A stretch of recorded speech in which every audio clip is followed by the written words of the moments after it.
I don't know. I think you're feeling a little sad today, huh? Yes, very sad.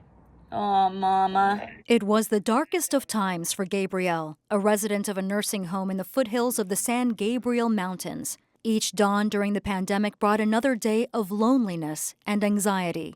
The pain is still fresh for her daughter, Denise Bogan. She was having feelings of that she had been forgotten.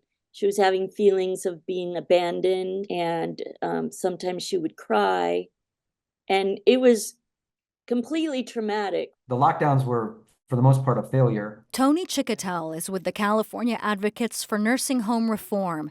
He had argued with government health agencies, saying they were neglecting an obvious truth. That visitors provide just as much support, if not in some cases more support, to the well-being of long-term care facility residents than the paid staff.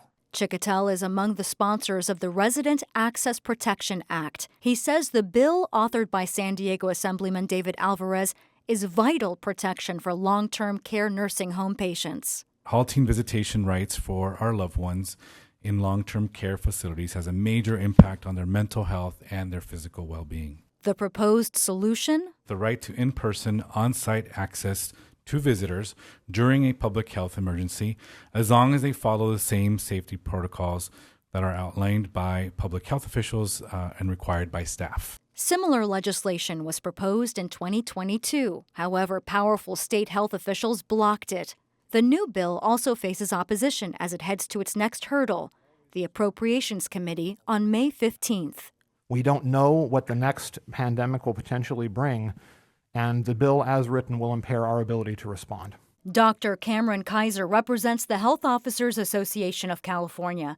He agrees patient access is important, but mandating it by law will hamstring public health efforts. Such language, of course, often has unintended consequences.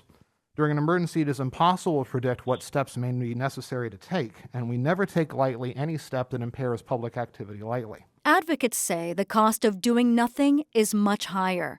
They point to a study of the pandemic's impacts on nursing home residents released last October. The visitation might have been allowed on paper, but it wasn't happening. The study revealed prolonged shutdowns led to residents experiencing cognitive impairment, severe feelings of isolation, malnutrition, and depression.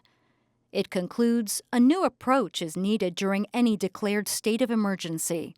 Not allowing me in and not allowing me to speak with her. Lynn Diedrich says she knows firsthand why change is necessary. Her mother, Petey, resided in an Encinitas nursing home. She had Alzheimer's and she couldn't remember about the pandemic. And she thought I had forgotten about her. Without the familiar routine, Petey spiraled. And when all of a sudden I didn't come anymore, I think she thought she had done something wrong. Somebody will come and get me and take me home. Gabrielle suffered a particularly cruel fate. Her family couldn't visit her as a precaution against COVID, but she ended up dying in the home after catching it from a member of the nursing home staff. And public health didn't understand that staff in these situations are actually more dangerous than visitors, because the staff go from resident to resident to resident throughout the day, whereas visitors just come and see their one resident. Alvarez's bill would mandate a designated person access to a patient's room. Nobody should have those last weeks or months of their loved one's life stolen from them. And this just shouldn't happen ever again.